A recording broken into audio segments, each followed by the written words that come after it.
स्वागत है आपका आज के एपिसोड में। चलिए शुरुआत करते हैं पिछले अभ्यास प्रश्न से।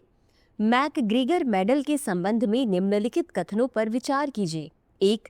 यह medal United Service Institution of India के संस्थापक major general sir Charles Metcalfe MacGregor के सम्मान में संस्थापित किया गया था। 2. यह भारतीय सेना, नौसेना, वायुसेना, प्रादेशिक सेना, रिजर्व बल, राष्ट्रीय राइफल्स और असम राइफल्स के सभी रैंक के कर्मियों को प्रदान किया जा सकता है। उपर्युक्त कथनों में से कौन सा या कौन से सही है या सही है? ए केवल एक, बी केवल दो, सी एक और दो दोनों, डी न तो एक और ना ही दो। इस प्रश्न का सही उत्तर है विकल्प सी, एक और दो दोनों। चलिए देखते हैं इसके विश्लेषण को। मैकग्रीगर मेडल वर्ष 1870 में United Service Institution of India के संस्थापक major general sir Charles Metcalfe MacGregor के सम्मान में 3 जुलाई 1888 को संस्थापित किया गया था। बता दें कि यूएसआई नई दिल्ली में स्थित एक राष्ट्रीय सुरक्षा और रक्षा सेवा प्रबुद्ध मंडल है।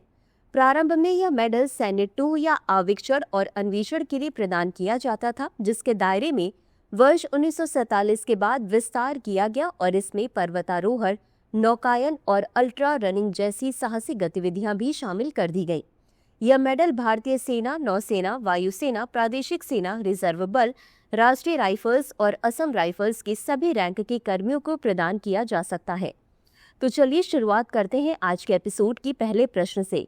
कृषक उत्पादक संगठन के संदर्भ में निम्नलिखित कथनों पर विचार कीजिए। 1. एफपीओ किसानों से बना एक उत्पादक संगठन है जिसके प्रचार प्रसार में लघु कृषक कृषि व्यवसाय संघ सहयोग करता है। 2. भारत में इसे केवल भारतीय ट्रस्ट अधिनियम 1882 के तहत सार्वजनिक ट्रस्ट के रूप में पंजीकृत किया जा सकता है। उपर्युक्त में से कौन सा या कौन से कथन सही नहीं है या नहीं है? ए केवल एक, बी केवल दो, सी एक और दो दोनों, डी न तो एक और ना ही दो। इस प्रश्न का सही उत्तर है विकल्प बी, केवल दो। चलिए देखते हैं इसके विश्लेषण को। किसान उत्पादक संगठन किसानों से बना एक उत्पादक संगठन है जिसके प्रचार में लघु कृषक कृषि व्यवसाय संघ सहयोग करता है, अतः कथन एक सही है। भारत में एफपीओ को कंपनी अधिनियम 1956 और 2013, सोसाइटी पंजीकरण अधिनियम 1860 अथवा भारतीय ट्रस्ट अधिनियम 1882 के तहत पंजीकृत किया जा सकता है, अतः कथन दो सही नहीं है। अगला प्रश्न है, विंझिजम अंतर्राष्ट्रीय बंदरगाह के संदर्भ में निम्नलिखित कथनों पर विचार कीजिए। 1. यह स्वदेशी पोत यातायात प्रबंधन प्रणाली से सुसज्जित भारत का पहला अर्ध स्वचालित बंदरगाह है। 2. यह बंदरगाह यूरोप, फारस की खाड़ी और सुदूर पूर्व को जोड़ने वाले प्रमुख अंतर्राष्ट्रीय शिपिंग मार्गों पर रणनीतिक रूप से स्थित है।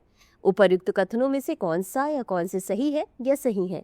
ए केवल एक, बी केवल दो, सी एक और दो दोनों, डी न तो एक और ना ही दो। इस प्रश्न का सही उत्तर है विकल्प सी, एक और दो दोनों। चलिए देखते हैं इसके विश्लेषण को। विंझिजम अंतर्राष्ट्रीय बंदरगाह भारत का पहला समर्पित ट्रांसशिपमेंट बंदरगाह है और देश का पहला अर्ध स्वचालित बंदरगाह भी है। यह एआई संचालित नियंत्रण कक्ष और देश की पहली स्वदेशी पोत यातायात प्रबंधन प्रणाली से सुसज्जित है, अतः कथन एक सही है।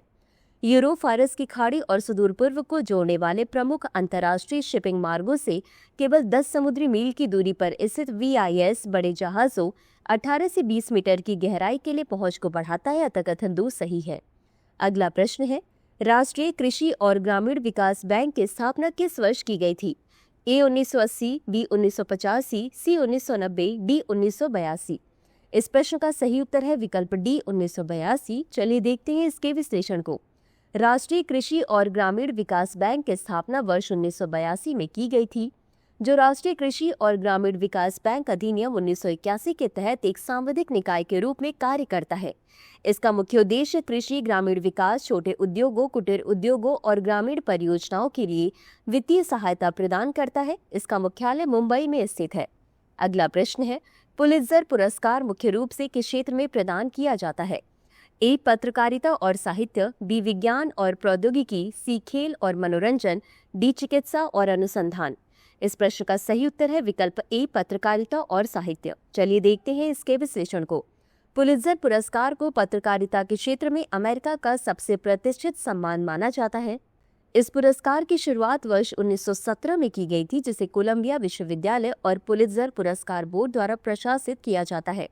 यह पुरस्कार प्रसिद्ध समाचार पत्र प्रकाशक जोसेफ पुलित्जर के सम्मान में दिया जाता है। प्रत्येक पुरस्कार विजेता को एक प्रमाण पत्र और $15,000 की पुरस्कार राशि प्रदान की जाती है तथा सार्वजनिक सेवा श्रेणी में पुरस्कार विजेता को स्वर्ण पदक दिया जाता है। अगला प्रश्न है, निम्नलिखित में से किस राज्य ने जल संसाधन एटलस 2025 लॉन्च किया? ए हरियाणा, बी उत्तर प्रदेश, सी राजस्थान, डी उत्तराखंड। इस प्रश्न का सही उत्तर है विकल्प ए हरियाणा। चलिए देखते हैं इसके विश्लेषण को। हरियाणा जल संसाधन संरक्षण विनियमन और प्रबंधन प्राधिकरण ने हरियाणा जल संसाधन एटलस 2025 लॉन्च किया है। यह एक AI संचालित भूस्थानिक मंच है जो राज्य में तेजी से घटते जल भंडार की निगरानी, प्रबंधन और संरक्षण के लिए उपयोग किया जाता है, अतः विकल्प ए सही है। अगला प्रश्न है, निम्नलिखित में से किस वर्ष केंद्रीय भूजल बोर्ड की स्थापना की गई थी? ए 1970, बी 1973, सी 1976 या डी 1980। इस प्रश्न का सही उत्तर है विकल्प ए 1970। चलिए देखते हैं इसके विश्लेषण को। जल संसाधन मंत्रालय भारत सरकार के तहत CGWB भारत में भूजल संसाधनों के प्रबंधन, अन्वेषण, निगरानी, मूल्यांकन और विनियमन के लिए सर्वोच्च निकाय है। वर्ष 1970 में स्थापित CGWB का गठन आरंभ में अन्वेषणात्मक नलकूप संगठन का नाम बदलकर किया गया था। बाद में वर्ष 1972 में इसे भारतीय भूवैज्ञानिक सर्वेक्षण के भूजल विंग के साथ विलय कर दिया गया। अगला प्रश्न है, भारत के पहले AI आधारित डेटा पार्क का उद्घाटन निम्नलिखित में से किस राज्य में किया गया? ए बिहार, बी उत्तर प्रदेश, सी छत्तीसगढ़, डी महाराष्ट्र। इस प्रश्न का सही उत्तर है विकल्प सी छत्तीसगढ़। चलिए देखते हैं इसके विश्लेषण को। भारत के पहले AI आधारित डेटा पार्क का उद्घाटन छत्तीसगढ़ के नवा रायपुर में किया गया। भारत में अपनी तरह की इस पहल को 1000 करोड़ रुपए के निवेश से विकसित किया जा रहा है, जिसका उपयोग 2 वर्षों में किया जाएगा। AI डाटा सेंटर पार्क को छत्तीसगढ़ में सामाजिक आर्थिक परिवर्तन के उत्प्रेरक के रूप में देखा गया है। इसका उद्देश्य कृषि और शिक्षा में AI संचालित उन्नत समाधान प्रदान करना, जिससे छात्रों, किसानों और ग्रामीण आबादी को सीधे लाभ पहुंचे।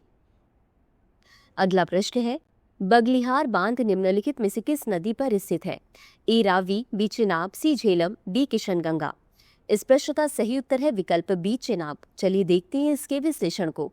बगलिहार बांध, जिसे आधिकारिक तौर पर बगलिहार जल विद्युत परियोजना के रूप में जाना जाता है, जम्मू कश्मीर के डोडा जिले में चिनाब नदी पर स्थित है। यह बांध एक कंक्रीट गुरुत्व संरचना है जिसकी ऊंचाई 144.5 मीटर और लंबाई 363 मीटर है तथा इसकी कुल क्षमता 1.9 मिलियन घन मीटर है, अतः विकल्प बी सही है। इसी के साथ अंत में देख लेते हैं आज के अभ्यास प्रश्न को। निम्नलिखित में से किस वर्ष एशिया का पहला निर्यात प्रसंस्करण क्षेत्र स्थापित किया गया था?